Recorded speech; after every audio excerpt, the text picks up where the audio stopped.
Je les ai embarqués avec moi quand je suis allé en Allemagne et je peux vous dire que ça a radicalement changé le bruit émis par l'avion. La réduction de bruit actif dans ces écouteurs est vraiment géniale. Bienvenue sur AviExpress pour le test des Earphone Air Pro 4. Il y a énormément de choses à tester, mais qui n'a jamais essayé d'écouteurs à réduction de bruit actif est clairement passé à côté de quelque chose. C'est écrit juste ici Ultra ANC. Et au dos de la boîte, je vous laisse mettre sur pause des spécifications techniques à faire pâlir d'envie bon nombre d'écouteurs. D'autant que leur tarif reste raisonnable par rapport à la concurrence. Je vous ai mis le lien directement dans la description pour aller voir combien ils coûtent à l'heure actuelle. Je vous présente rapidement le petit dock de chargement qui contient 41 heures d'autonomie supplémentaire pour les écouteurs, rechargeable en USB-C. Il est relativement petit et ça c'est cool pour pouvoir le glisser dans la poche. Et surtout, il ne contient pas d'angle saillant pour rester agréable. À l'intérieur, évidemment, les écouteurs eux-mêmes, pour effectuer le premier appairage, on le fera ensemble. Il vous suffit d'ouvrir le dock et de vous rendre dans les paramètres Bluetooth de votre smartphone. Le design est plutôt sympa, pas trop proche des AirPods, ça j'apprécie aussi un petit peu de différenciation. On reconnaîtra par contre le bourgeon qui s'insère à l'intérieur du pavillon de l'oreille. Celui des AirPods était tellement bien qu'on va le retrouver maintenant sur quasiment tous les écouteurs.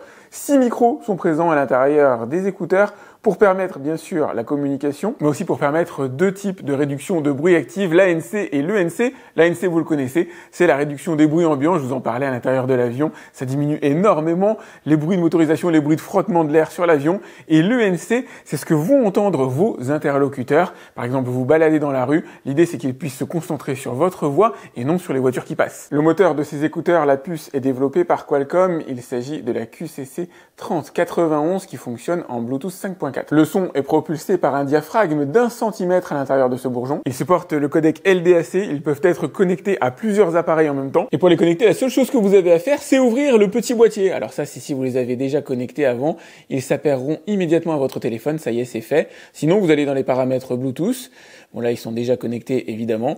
Et puis, ils vont apparaître ici au niveau des appareils disponibles, valables sur Android et sur iOS, en Bluetooth 5.4 rétrocompatible avec les anciennes générations de mon téléphone, et en Bluetooth 5, et vous pouvez voir, voilà, je suis connecté en HD aptX. Je vais pas vous dire que technologiquement ils sont légendaires, il faut savoir raison garder, mais eu égard à leur prix, c'est de véritables petites perles. C'est parti pour le test. Boîtier à peine ouvert, et ça y est, ils sont connectés à mon smartphone, ils s'insèrent impeccablement à l'intérieur des oreilles. Forme de AirPod oblige, on retrouve un confort analogue à ce que vous avez connu si vous avez déjà des AirPods, avec ici un petit bourgeon qui s'adapte parfaitement à la forme du pavillon de l'oreille, n'émettant absolument aucune pression nulle part. Alors si vous n'aimez pas les écouteurs intra, forcément, il n'y aura pas de miracle à ce niveau-là, mais vous avez plusieurs petits bourgeons à l'intérieur de la boîte qui permettront d'adapter les écouteurs à la forme de votre conduit auditif. Une chose est certaine, il n'y a aucune pression particulière qui est émise sur l'oreille. On est sur des écouteurs qui résistent aux projections d'eau, qui résistent à la pluie. Vous allez pouvoir courir, transpirer avec sans les dégrader. Tenez d'ailleurs, je vous montre les différents bourgeons disponibles. Le câble de chargement, à la limite aux abonnés absents, on pourrait regretter l'absence de charge sans fil. Au niveau des fonctionnalités, il y a le nécessaire plus. Vous avez la possibilité, lorsque vous retirez l'écouteur de votre oreille, d'avoir le play pause. Ça, c'est clairement appréciable. Après, vous avez les fonctions basiques. Si vous appuyez 2 fois sur l'écouteur, vous avez le play pause, on va dire à l'ancienne. Si vous appuyez 3 fois sur l'écouteur droit, vous passez à la piste suivante. Si vous appuyez 3 fois sur l'écouteur gauche, vous passez à la piste précédente. Si vous restez appuyé 2 secondes, vous avez le play... Attendez, laissez-moi une petite seconde parce que du coup, il m'a écouté, ce qui m'arrange pas. Si vous appuyez 2 secondes... Je veux regarder Katy Perry Roar sur YouTube. Voilà, vous avez accès aux commandes vocales. Alors là, pour le coup, il m'a mis Gemini. Donc c'est mignon, il m'a mis « Je veux qu'elle regarde Katy Perry Roar sur YouTube ». Voilà, donc j'imagine que c'est bon.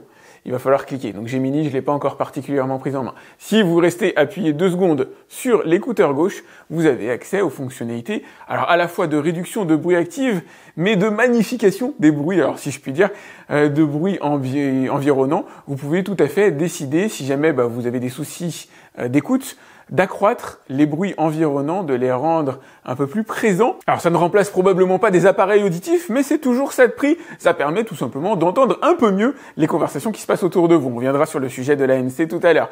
Au niveau de la signature audio, c'est le plein bonheur. Alors Earphone, c'est une marque que je vous recommande depuis des années. C'est une marque dans laquelle déjà je croyais à l'époque où ils ont commencé à lancer leurs premiers écouteurs.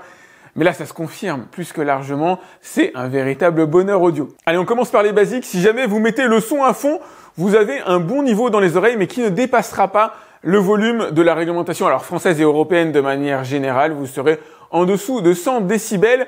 Pas de quoi s'éclater les oreilles, mais de quoi être bien plongé dans sa bulle, surtout si vous mettez la réduction de bruit active. Si vous mettez le son au minimum, il n'y a pas de souffle dans les oreilles. Et mine de rien, c'est basique, certes, mais c'est important. Quand vous achetez des écouteurs à tarif relativement modéré, il peut arriver qu'il y ait du souffle à l'intérieur des oreilles, une espèce de très léger lorsqu'il n'y a pas de son à l'intérieur.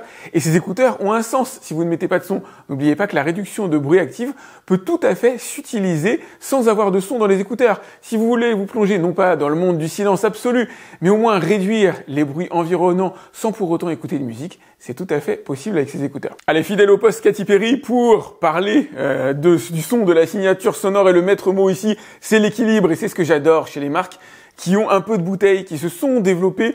On n'est plus dans ces espèces de signatures qui tirent vers les graves, qui essaient de simuler la présence de basse. Non, ici l'objectif c'est un équilibre entre les aigus, les médiums et les graves, avec si possible la présence de basse. Et effectivement, il y en a à l'intérieur de ces écouteurs, pas à profusion, pas de manière disproportionnée. Encore une fois, la signature que je retiens, c'est l'équilibre. Là où il n'y a pas de miracle, par contre, c'est si vous mettez le son relativement bas. Effectivement, là, la basse commence à être aux abonnés absents. Il faut atteindre les 60-70% de puissance sonore pour commencer à ressentir un peu cette puissance de basse. J'essaie de les définir, en tout cas pour vous en parler le mieux possible. Et ce que j'adore dans ces écouteurs, c'est qu'ils n'ont pas de scène musicale dédiée comme ils recherchent un certain équilibre. Ils ne sont pas forcément pop, rock, électro. Il est possible d'écouter du classique avec, d'écouter des musiques récentes ou des musiques anciennes comme je suis en train de le faire maintenant. Et ça passe vraiment super bien. Bon, les vieux reconnaîtront peut-être ce morceau-là, je vous dis pas ce que c'est. Mais alors, plus étonnant, en tout cas, je m'y attendais pas moi-même. Ce matin, je me suis réveillé avec du MC Yannick en tête.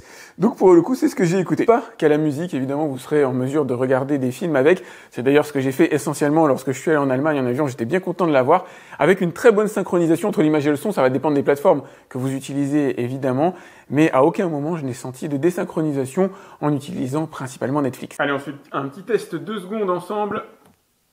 Pour cette rentrée, je vous présente un excellent rapport qualité-prix équipé des processeurs Intel Core Ultra.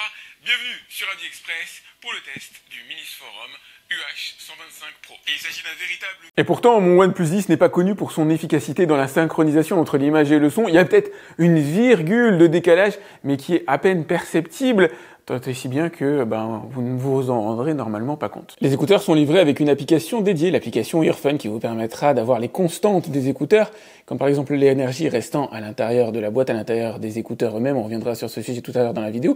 Pouvoir régler certaines fonctionnalités comme le mode transparence que je vous donnais tout à l'heure, qui permet d'accroître les sons en provenance d'extérieur, ou d'activer le mode réduction de bruit active, et puis d'assigner certaines fonctions. Vous allez dans personnaliser les boutons des écouteurs et en fonction de ce que vous préférez. Ah, je vous l'ai pas dit tout à l'heure, on pouvait régler le volume effectivement en appuyant une fois sur l'écouteur droit, vous augmentez, une fois sur l'écouteur gauche, vous baissez, et vous pouvez réassigner ces fonctions à différents modes. Par exemple, taper 3 fois, vous pouvez tout à fait changer et décider que c'est l'activation du mode jeu. Parmi les différents modes d'ANC, alors vous avez les modes dédiés IA. Maintenant, il y a de l'IA à peu près partout, une détection automatisée des bruits environnants pour choisir le meilleur système de réduction de bruit, même une réduction du vent. Je vais aller en extérieur, là il y a du vent en ce moment, ça va me permettre de faire un petit test, le mode jeu, pour réduire le temps de latence. Hop, on va se faire le test ensemble d'ailleurs. Allez, bienvenue sur Subway Surfer. Alors j'ai pas encore effectué le test. Ah oui, il y a un décalage entre l'image et le son, ça c'est évident si je me cogne. Ouais, le son intervient quasiment une seconde après, un petit peu moins d'une seconde après l'impact. Et là j'ai désactivé le game mode.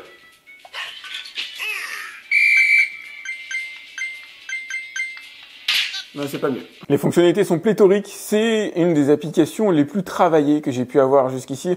En tout cas, elle est plus développée en matière de fonctions. Vous avez un égaliseur présent à l'intérieur, avec notamment la possibilité de faire les réglages vous-même, si jamais vous le souhaitez. Mais personnellement, je vois même pas réellement ce que j'aimerais augmenter ou diminuer comme fréquence. Moi, je trouve que le réglage de base est très bien fait. Je vous laisse mettre sur pause si jamais vous voulez voir les fonctions avec un petit peu plus de détails. Je ne vais pas tout vous montrer, vous avez la mise à jour des écouteurs, ça c'est important pour le coup, j'en avais déjà fait une, mais visiblement il y en a encore une supplémentaire. Bon, il y a du vent, ça tombe bien, je vais embarquer les écouteurs avec moi en extérieur pour vous parler de la réduction de bruit active. Me voilà dans la voiture, à l'arrêt évidemment, puisqu'il est interdit de conduire avec des écouteurs sur les oreilles, et je vous assure, lorsque j'ai démarré le moteur, pendant une fraction de seconde, j'ai cru qu'il était cassé, tout simplement parce que je n'ai pas entendu le bruit de mon moteur démarrer, ou alors de manière quasiment imperceptible, ce qui m'a choqué d'une certaine manière, mais vous permet de comprendre le niveau de réduction de bruit que vous pouvez attendre de ces écouteurs, qui est franchement cool. Côté moins cool, lorsque je parle là maintenant, j'ai les microphones des écouteurs qui répercutent ma voix en faisant vibrer très légèrement les enceintes, les diaphragmes qui se trouvent dans les écouteurs de manière assez disgracieuse, une espèce, pas de résonance, mais un peu de grésillement, comme si le son de ma voix, en tout cas les bourdonnements de ma voix étaient amplifiés pendant que j'utilise la réduction de bruit active, ce qui n'est pas génial. Comme je vous le disais, il y a du vent aujourd'hui, ce qui me permet de tester la réduction du vent, tout bêtement. Et alors, elle est perceptible, elle est palpable, c'est rarement miraculeux sur ce genre d'écouteurs, la réduction de bruit du vent, qui se focalise sur certaines fréquences qui peuvent être sensiblement aiguës, ce qui n'est pas le point fort de ce genre d'écouteurs. Et oui, il y a bel et bien une réduction de bruit du vent, ce qui ne m'empêche pas de l'entendre un peu quand même dans les oreilles. Elle est là, mais c'est pas la principale caractéristique de ces écouteurs. En tout cas, c'est pas pour ça qu'il faut les acheter. La réduction de bruit actif, ça va servir essentiellement à réduire les bruits graves, les bruits sourds, un bruit de soufflerie, les bruits de route, là, des voitures qui passent derrière moi, que j'entends encore évidemment, comme je vous le dis fréquemment sur la plupart de mes tests d'écouteurs, les bruits de l'avion, les bruits graves dans un avion, mais c'est quasiment l'intégralité de ce que vous entendez. Donc quand vous mettez ce genre d'écouteurs sur les oreilles, je dis pas que vous êtes plongé dans le monde du silence, ce que je vous dis c'est une grosse partie des bruits de l'avion sont annulés. En tout cas, vous avez la sensation déjà d'avoir bien investi votre argent, parce que là c'est le plus gros effet waouh, c'est probablement dans un avion, c'est là où c'est le plus palpable, parce qu'on atteint un niveau de décibels qui est quand même assez élevé, donc du coup les écouteurs sont super efficaces, mais vous allez ressentir ces mêmes effets. Alors dans une voiture, encore une fois, c'est interdit en roulant, mais dans un train par exemple, dans le métro, le RER, ça marche super bien. Attention, ça ne réduit pas véritablement la voix de vos collègues, il y a une réduction passive de base, et ça peut amoindrir légèrement les bruits au boulot, ça va amoindrir le bruit de la soufflerie que vous n'entendez plus, mais lorsque vous retirez les écouteurs, vous vous apercevez qu'en fait il y avait tout un tas de bruits parasites dans un bureau qui n'existent plus lorsque vous mettez ces écouteurs. C'est vraiment en les retirant où vous dites ah ouais, effectivement j'avais pas remarqué, mais il y a énormément de bruits autour de soi qui disparaissent, qui sont gommés par ce genre d'écouteurs, qui sont effectivement très efficaces. C'est une très belle cuvée qui s'améliore légèrement par rapport aux précédentes générations, pas de manière drastique non plus. Encore une fois, n'oubliez pas, les bruits des enfants, etc., tout ça, ça ne sera pas gommé par les écouteurs. Allez, comme d'habitude, je vais appeler ma femme et je vais vous faire entendre la conversation téléphonique. On va voir si les écouteurs fonctionnent bien à ce niveau-là. Oui, allô ? Allô, ça va ? Ça va et toi ? Ouais, ça roule, ça roule. Bon, question rituelle, tu m'entends bien ? Je t'entends bien, ça s'inquiète pas, ça grésille pas non plus, et ça c'est fait.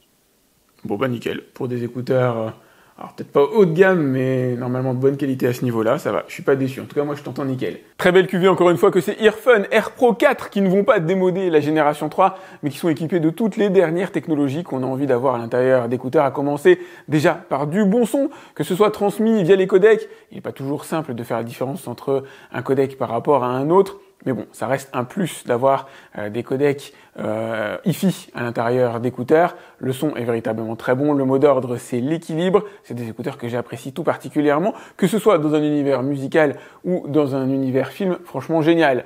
Attention, on peut les prendre à défaut en matière de synchronisation pour la partie jeux vidéo, comme vous avez pu voir. Alors ça dépend aussi peut-être des smartphones. La synchronisation est plus ou moins meilleure en fonction des smartphones, en fonction de la récence, si ça se dit, du profil Bluetooth que vous allez utiliser. Moi, je suis sur du 5. Il faudrait que je fasse le test avec un 5.4 pour voir si on a une meilleure synchronisation. Mais toujours est-il que c'est des écouteurs qui sont absolument excellents, avec une très bonne autonomie à la clé. Comptez environ 11 heures en utilisation normale, un petit peu moins, autour de 8-9 heures en utilisant la réduction de bruit active. La réduction de bruit active est d'ailleurs excellente, même en annulation du vent. On peut sentir l'effet perceptible, ce qui n'est pas toujours le cas sur des écouteurs à tarification égale. J'ai quand même trouvé un défaut à la réduction de bruit active. Lorsqu'elle est activée, c'est le cas de le dire, et que vous êtes en communication téléphonique, en tout cas lorsque vous parlez, on peut entendre un grésillement dans les écouteurs. Un peu comme si le son de votre voix était mal maîtrisé, retranscrit à l'intérieur des micros, générant un parasite, une espèce de grésillement qui n'est audible que si l'ANC est activé. Si jamais vous êtes en mode transparency, si vous êtes en mode normal, on n'entend pas ce grésillement-là, on ne l'entend que si jamais vous êtes en mode réduction de bruit active. Comme quoi, toute chose est améliorable. Je précise que ça ne s'entend qu'à voix très haute, tout simplement parce que je crie un peu d'une certaine manière lorsque je parle notamment en extérieur pour être audible, en tout cas m'assurer d'avoir une prise de son honorable à l'intérieur de mon smartphone notamment ou de ma caméra ici. Je ne l'ai entendu que par ce biais-là. Si vous parlez doucement ou à voix normale, on n'entend pas ce fameux grésillement. Voilà ce que je pouvais vous en dire. Pensez à liker cette vidéo, c'est important pour moi. À vous abonner à ma chaîne si c'est pas déjà fait. Vous avez le lien pour aller voir leurs tarifs directement dans la description de la vidéo, juste en dessous. Ça peut valoir le coup d'aller jeter un petit coup d'œil. Ils sont disponibles sur Amazon avec pour l'instant une bonne notation. Ils viennent à peine de sortir, donc on verra comment ça évolue dans les mois à venir. Si vous avez des questions ou des commentaires concernant ces écouteurs de chez Airfun, vous pouvez me les laisser dans les commentaires de la vidéo YouTube. J'essaie de répondre à tous mes abonnés. Quant à moi, je vous dis à très vite pour un autre test sur AviExpress. Salut!